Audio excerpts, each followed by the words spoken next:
Hello everyone, welcome to Nisha knowledge hut. AIIMS की तरफ से नर्सिंग के लिए वैकेंसी आ गई। एलिजिबिलिटी और क्वालिफिकेशन हम ऑफिशियल नोटिफिकेशन से चेक करते हैं। जो भी हमारे चैनल पर आ रहे हैं, जो भी हमारी वीडियो से जुड़े हैं, प्लीज लाइक शेयर सब्सक्राइब जरूर कीजिएगा। चैनल के बेल आइकन को जरूर प्रेस कीजिएगा ताकि आगे आने वाली वीडियोस की नोटिफिकेशन आपको मिलती रहे। फॉर्म ऑनलाइन फिल किए जाएंगे जिसकी डेट 1 अगस्त से 21 अगस्त है। एजुकेशन क्वालिफिकेशन बीएससी नर्सिंग की डिग्री मांगी गई है जो किसी भी रिकॉग्नाइज्ड यूनिवर्सिटी या इंस्टीट्यूट से होनी चाहिए। बीएससी का पोस्ट सर्टिफिकेट ऑफिस होनी चाहिए और रजिस्टर्ड होने चाहिए nurses and midwife in state और इंडियन नर्सिंग काउंसिल में। दूसरा क्राइटेरिया मेंशन है कि आपके पास डिप्लोमा होना चाहिए नर्सिंग मिडवाइफरी का किसी भी रिकॉग्नाइज्ड यूनिवर्सिटी और इंस्टीट्यूट से। रजिस्टर्ड होना चाहिए नर्सेज और मिडवाइफ इन स्टेट और इंडियन नर्सिंग काउंसिल में और 2 साल का एक्सपीरियंस होना चाहिए। Minimum 15 bed in hospital. ये सारी क्वालिफिकेशन होने के बाद 18 से 30 साल के जो कैंडिडेट्स है वो यहाँ पे फॉर्म फिल कर पाएंगे। जनरल और ओबीसी के लिए फॉर्म की फी 3000 है। एससी एसटी और ईडब्ल्यूएस के कैंडिडेट्स के लिए 2400 रुपए फी होगी फॉर्म की। ऑनलाइन आप पे करेंगे। 2 स्टेजेस में होगा, एनओआरसीटी प्री और मेंस। प्री की डेट है 15 सितंबर 2024, संडे को एग्जाम है। मेन की डेट है 4 अक्टूबर 2024, फ्राइडे को एग्जाम है।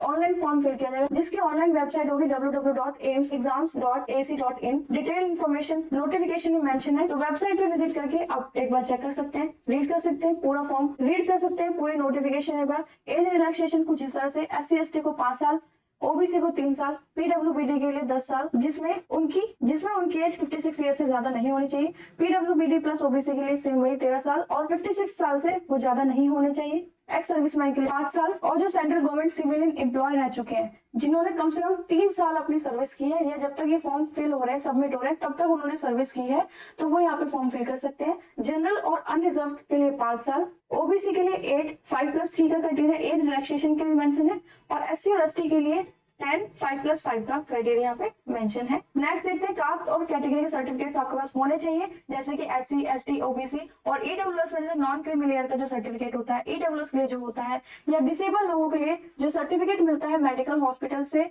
वो सारी चीजें यहाँ पे होनी चाहिए। आपकी डिग्री के सारे डॉक्यूमेंट्स, सारी मार्कशीट्स आपके पास होने चाहिए। और देखते हैं इसमें क्या मेंशन है, एग्जाम कैसे होगा, एग्जाम का पैटर्न क्या होगा, क्या सिलेबस होगा। स्टेज 1 का जो एग्जाम होगा प्री का, वो सिर्फ क्वालिफाइंग बेस होगा, मेरिट उसमें नहीं लगेगी, मेरिट में उसके मार्क्स काउंट नहीं किए जाएंगे। 100 एमसीक्यू होंगे 100 नंबर के जिसमें जनरल नॉलेज, एप्टीट्यूड और जो नर्सिंग का आपने कोर्स किया है उसमें से क्वेश्चन पूछे जाएंगे। 1/3 नंबर की नेगेटिव मार्किंग होगी। 5 सेक्शन होंगे पेपर के, 18 मिनट का हर एक सेक्शन होगा। हर सेक्शन के 20-20 मार्क्स होंगे। 90 मिनट बाद आपका जो एग्जाम है वो ऑटोमेटिकली सबमिट हो जाएगा। प्री एग्जाम में कम से कम जनरल और ईडब्ल्यूएस के लिए 50% होने चाहिए मार्क्स, तभी उनका आगे वो अप्लाई कर पाएंगे मेंस के लिए। 45% ओबीसी के लिए, 40% एससी और एसटी के लिए, बाकी आप और अच्छे से चेक कर सकते हैं। पीडब्ल्यूबीडी के लिए 5% रिलैक्सेशन यहाँ पे मेंशन है। स्टेज 2 का जो एग्जाम होगा मेंस का, वो मेरिट बेस पे होगा, मेरिट उसी के बेस पे लगेगी जिसमें आपके 160 एमसीक्यू आएंगे 160 नंबर के। 180 मिनट का ये पेपर होगा। 1/3 यहाँ पे नेगेटिव मार्किंग होगी। 4 सेक्शन पेपर होगा, हर एक सेक्शन के 45 मिनट होंगे।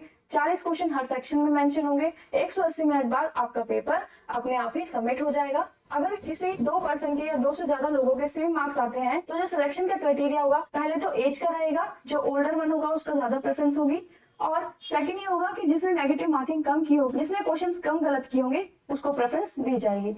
तो सिलेबस यहाँ पे अच्छे से मेंशन है, वेबसाइट पे जाकर आप चेक कर सकते हैं।